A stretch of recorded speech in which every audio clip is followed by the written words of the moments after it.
Good morning student, I hope you are doing well. Welcome to VDA. ठीक है, तो हम क्या करंट इलेक्ट्रिसिटी के बारे में पढ़ रहे थे, सर्किट्स के बारे में हमने देखा था, पैरेलल और सीरीज कॉम्बिनेशन हमने देख लिया था, इक्विवेलेंट रेजिस्टेंस हम कैसे निकालते हैं वो सारी चीजें हमने पढ़ ली थी। ठीक है, आज आगे हम 2-3 बेसिक से क्वेश्चंस करेंगे और फिर हम क्या पढ़ेंगे, किरचॉफ लॉ पढ़ेंगे। किरचॉफ के जो नियम है आपके पास दो, उनके बारे में स्टडी करेंगे। किसी भी सर्किट के अंदर है वो कैसे कैसे करंट कितनी होगी, पोटेंशियल डिफरेंस कितना होगा, किस ब्रांच में कितनी करंट जाएगी, ये सारी चीजें आज स्टडी करेंगे। ठीक है, तो आइए जल्दी आइए सभी लाइव और स्टार्ट करते हैं हम अपना टॉपिक। ठीक है, देखो ये बिल्कुल ही फंडामेंटल चीजें हम यहाँ पर पढ़ेंगे जो अपने क्या रहेगी, कैपेसिटर के अंदर भी क्या होगी, यूजफुल रहेगी, इंडक्टर के अंदर भी अपने क्या रहेगी, यूजफुल रहेगी। क्योंकि बेसिकली सर्किट में 3 एलिमेंट होते हैं अपने पास, एक रजिस्टर होता है, कैपेसिटर और इंडक्टर। ठीक है, तो इनका जो सोल्व करने का जो तरीका है वो बिल्कुल क्या है, एक जैसा सा है, बस कैपेसिटर थोड़ा सा डिफरेंट रहता है, बाकी रेजिस्टेंस और जो इंडक्टर है वो बिल्कुल सिंपल सा रहता है। तो अगर एक बार यहाँ हम अच्छे से पढ़ लेंगे तो अपने जो अलग 2 टॉपिक है उनमें अपन को ज्यादा दिक्कत नहीं आएगी। ठीक है, और सबसे अच्छा इसका सीखने का तरीका, आप जितनी ज्यादा प्रैक्टिस हो सके उतनी प्रैक्टिस करो, जितने ज्यादा सर्किट्स आपको किसी भी बुक्स में या नोट्स में दिए हुए हैं वो सोल्व करो, और कोई भी दिक्कत हो तो आप मुझे पूछ सकते हो। ठीक है, good morning Abhishek Sharma, good morning Sushil Kumar, good morning दीपक जांगीर, गुड मॉर्निंग सभी को, गुड मॉर्निंग। ठीक है, आइए जल्दी आइए स्टार्ट करते हैं हम अपना टॉपिक आगे। ठीक है,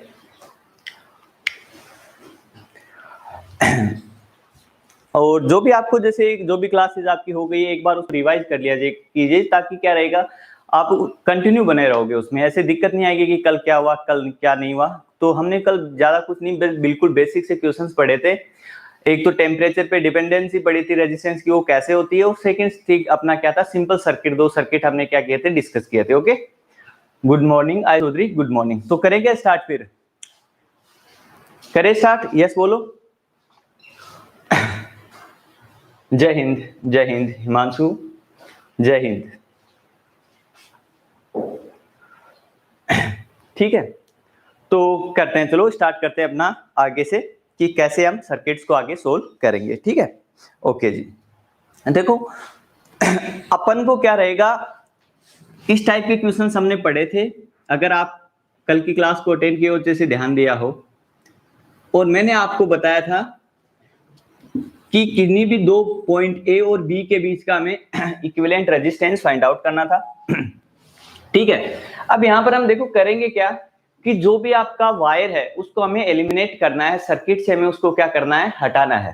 ठीक है, तो देखो इस टाइप का मैं कोई आपको क्या बना देता हूं, एक वायर कनेक्ट कर दिया मैंने इस टाइप से, सभी का रेजिस्टेंस कितना है, आर है, और आपको बताना है कि इक्विवेलेंट रेजिस्टेंस बताओ बिटवीन ए एंड बी। ठीक है, तो हमेशा ध्यान रखना कहीं पर भी वायर आ जाए आपको वायर को एलिमिनेट करना है। बिल्कुल सिंपल से क्वेश्चंस होते हैं, देखने में थोड़ा सा अजीब लग रहा होगा लेकिन बिल्कुल सिंपल सी चीज है।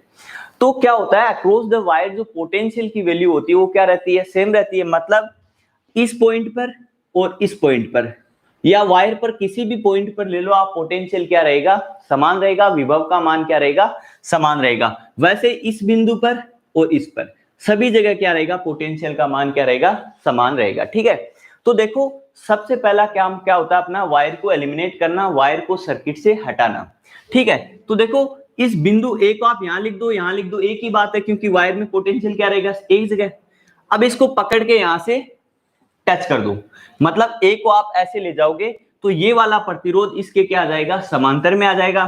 तो देखो मैं कुछ इस टाइप से बना देता हूं, ये पॉइंट है, इसको मैं सी से डिनोट कर देता हूं, सी। अब आपने क्या किया है, यहां से पकड़ के यहां तक ले गए तो ये वायर हट जाएगा, दोनों बिंदु एक ही जगह आ जाएगा, इसका कोई मतलब ही नहीं रहेगा।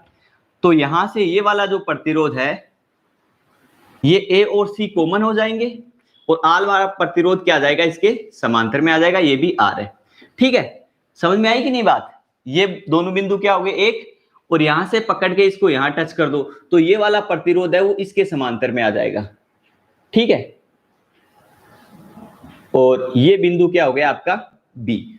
आपने यहां से टच किया ना, तो ए और सी एक जगह हो गया, और बी बिंदु कहां गया, यहां पर। और हमें क्या निकालना था, ए और बी के बीच का तुल्य प्रतिरोध, तो तीनों किस में है, समांतर क्रम में, और समांतर क्रम में तीनों है और सारे के सारे कैसे एक जैसे हैं, तो आर इक्विवेलेंट कितना आ जाएगा, R/3। समझ में आई बात, बिल्कुल सिंपल सा क्वेश्चन था, हाँ है ना। ठीक है, सभी स्टूडेंट को गुड मॉर्निंग, जय हिंद, गुड मॉर्निंग।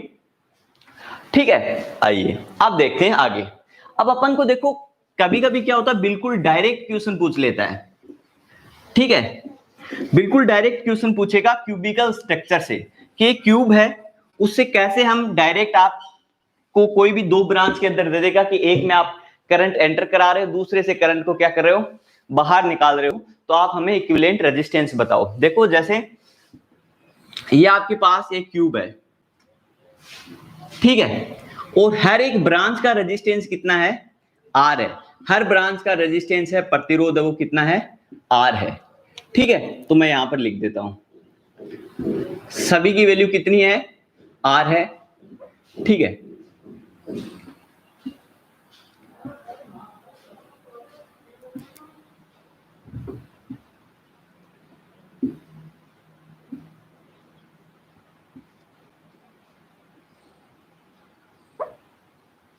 ठीक है, नंबरिंग दे देता हूं मैं, 1 2 3 4 5 6 7 8 9 बाकी आप तो टोटल कितनी होगी, 1 2 3 4 5 6 7 8 9, ठीक है। अच्छा जी, 9 कैसे हो गई, 1 2 3 4 5 6 7, ओके जी, कोई दिक्कत नहीं है, ठीक है।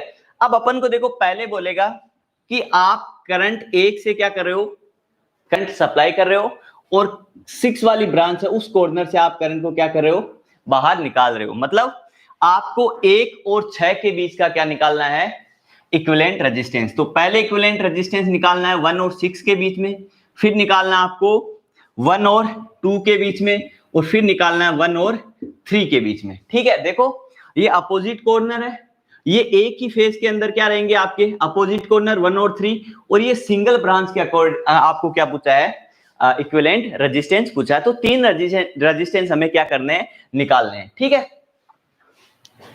अच्छा जी, अब ध्यान देना देखो इस चीज में,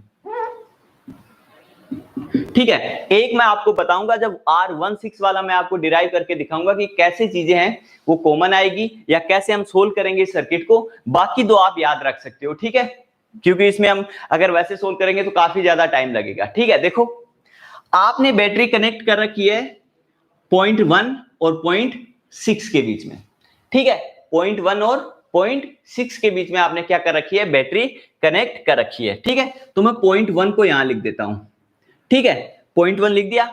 अब देखो ये जो करंट है वो इस पॉइंट पर, ये पॉइंट और ये तीनों पॉइंट है वो क्या है, समान विभव पर है, सेम पोटेंशियल पर है, तो करंट भी क्या जाएगी, तीनों में समान जाएगी, हाँ है ना। तो आपका पॉइंट नंबर 2 4 और सॉरी 2 9, ये देखो इसको 9 ले लो यहां पर, या 5 दे दो, इसको 5 नंबर दे देता हूं, 2 5 और 8, ये सारे क्या है, कॉमन पोटेंशियल पर है, सेम विभव पर है, तो मैं लिख देता हूं 5 2 और 8 नंबर है वो क्या है, सेम पोटेंशियल पर है। फिर देखो 2 से जाओगे 4 पर, 2 से जाओगे 3 पर, 8 से जाओगे 3 पर, 7 पर जाओगे, तो इन सभी में जो वैल्यू आएगी वो क्या आएगी, सेम पोटेंशियल पे आएगी। तो सेम पोटेंशियल पे फिर कौन कौन से रहेंगे, देखो 3 4, और यहां से देखो क्या रहेगा, 2 से गया ना 3, 2 से गया 4, 8 से 3 जाएगा और 8 से 7 जाएगा, हाँ है ना। तो और कॉमन और क्या रहेंगे आपके पास, टोटल 6 ब्रांच हैं वो क्या आ जाएगी, 6 पॉइंट है वो कॉमन आ जाएंगे, 3 4 और 7, और फिर आप 3 से जाओगे 6, 4 से जाओगे 6, और 7 से फिर कहां जाओगे 6, तो वो भी सारे किस पे आ जाएंगे, कॉमन पोटेंशियल पर आ जाएंगे। समझ में आई बात। तो क्या रहेंगे, ये तीनों ब्रांचें क्या रहेगी, सेम पोटेंशियल पे है, तो समांतर क्रम में। तो देखो ऐसा कुछ रहेगा सीन, प्रतिरोध 1 2 3, ठीक है, ये तीनों क्या है, समांतर क्रम में आ गई। अब बाकी आपकी जो ये 6 ब्रांच है वो भी क्या रहेगी, समांतर पर, क्योंकि सारे के सारे पॉइंट क्या है, कॉमन पोटेंशियल पर है, समान विभव पर है, तो आप इनको लिख दो 1 2 3 4 5 और 6 आपकी जो ब्रांचें वो क्या रहेगी कॉमन पोटेंशियल पे। फिर देखो 3 से 6 जाना है, 4 से 6 जाना और 7 से 6 जाना है, ये भी क्या रहेगी समान पोटेंशियल पे, इक्वल पोटेंशियल पे, विभव पे रहेगी। तो आपका जो टोटल सर्किट है वो ऐसा कुछ बन जाएगा 1 और 6 के बीच में। तो देखो आर आर है सभी की वैल्यू, तो ये कितनी हो जाएगी आपके पास R/3, ये कितनी हो जाएगी आपके पास R/6, और फिर से कितना हो जाएगा R/3। समझ में आई बात। अब देखो तीनों किस में है श्रेणी क्रम में, तो आपका जो R इक्विवेलेंट आ जाएगा वो कितना आ जाएगा 5/6R। समझ में आई बात, ठीक है। तो 1 और 6 के बीच का जो इक्विवेलेंट आएगा वो आएगा आपके पास 5/6R, ठीक है। 1 और 2 के बीच में आएगा वो कितना रहेगा आपके पास, नहीं है कि किसी भी क्यूब के जो किन, देखो यहां से एंटर कराओगे यहां से निकालोगे, किन्हीं कोई भी एक साइड ले लो तो कितना आएगा 7/12, और अपोजिट कॉर्नर लोगे एक ही सरफेस के तो कितना आएगा आपके पास 3/4, और कॉर्नर लोगे एक दूसरे कॉर्नर क्यूब का तो कितना आएगा 5/6R, ठीक है। तो ये तीन चीजें आपको क्या रखनी है, याद रखनी है, ठीक है। अच्छा जी, गुड मॉर्निंग सभी स्टूडेंट को जो अभी नए जुड़े हैं। एक बार ध्यान देना, कोई दिक्कत हो तो जरूर बताना आप, ठीक है। गुड मॉर्निंग स्टूडेंट सभी को, जय हिंद। तो ये तो सर्किट की तीन चीजें जो हमें पता होनी चाहिए। देखो तीन ही कंडीशन बन सकती है, या तो सेम ब्रांच पर आप एंटर करा रहे हो और वहां से वापस निकाल रहे हो, या एक ही सरफेस में अपोजिट कॉर्नर हो, या क्यूबिकल कॉर्नर जो एक दूसरे से क्या हो, क्यूब तो जानते हो ना सभी आप। तो देखो कैसा भी आपके पास क्या हो कंडीशन हो, कोई सी भी ब्रांच दे रखी हो, एक कंडीशन ये दोनों के बीच में आर इक्विवेलेंट होती है, एक कंडीशन एक ही सरफेस के इन दोनों के बीच की आर इक्विवेलेंट होती है, और एक बिल्कुल अपोजिट कॉर्नर के बीच की इक्विवेलेंट सर्किट आपको निकालना होता है। तीनों की वैल्यू आपको क्या होनी चाहिए, पता होनी चाहिए, ठीक है।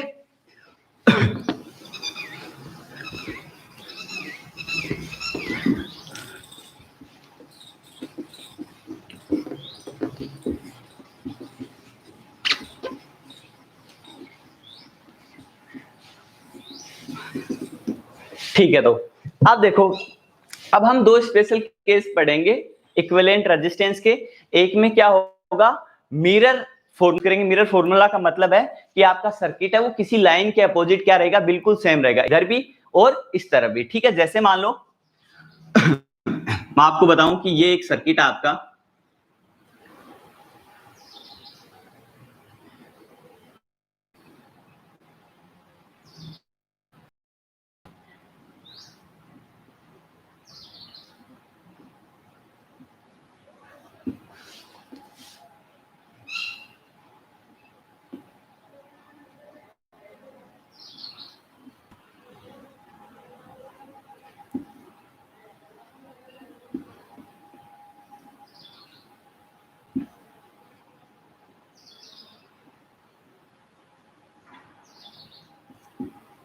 ठीक है।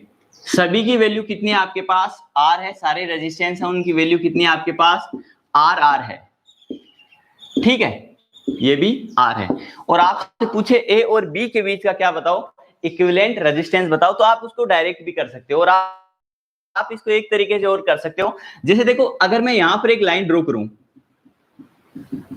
ठीक है, तो इस लाइन के इधर इसी की तो इमेज है ये वाली, ठीक है। तो आप क्या कर सकते हो, इस लाइन की ये इक्वल पोटेंशियल लाइन होती है, तो अगर आप इस कनेक्शन को ऊपर या नीचे शिफ्ट करोगे तो उस पर कोई प्रभाव नहीं पड़ेगा, ठीक है। देखो अगर इसको ऊपर शिफ्ट करोगे आप तो ये ऐसे लिख सकते हो। अब यहां पर ये अगर कनेक्शन नहीं है, ठीक है, कनेक्शन नहीं है, तो आप बहुत ही इजीली इसको क्या कर सकते हो, सोल्व कर सकते हो, हाँ या ना। और अगर आप वैसे सिंपल तरीके से करना चाहो तो आप बिल्कुल कर सकते हो। जैसे आर आर कितना हो गया 2R, और ये कितना हो गया आपके पास आर आर 2R। एक काम करो, इसको भी 2R ले लो तो काफी इजी कैलकुलेशन हो जाएगी आपकी, ठीक है। तो देखो 2R 2R और 2R टोटल कितना आएगा 2R/3,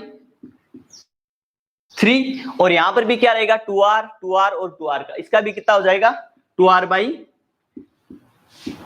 ठीक है। तो टोटल रेजिस्टेंस कितना आ जाएगा 4R/3। और अगर अपने इस कॉन्सेप्ट से करें तो देखो आपने क्या किया है, ये जो कनेक्शन पॉइंट है इसको थोड़ा सा ऊपर शिफ्ट कर दिया है, इस वाले को थोड़ा सा नीचे शिफ्ट कर दिया है, तो आर आर आर ये चारों किस में, श्रेणी क्रम में, तो कितना आ जाएगा 4r, ये कितना 2r और 2r 4r, और ये भी कितना आएगा 4r। तो आपके पास कैसा सर्किट बन जाएगा, एक 4r 4r और 4r की जो तीन आपके पास क्या है प्रतिरोध है वो किस में आ जाएंगे, श्रेणी क्रम में, सॉरी समांतर क्रम में, तो टोटल कितना आ जाएगा 4r/3। ठीक।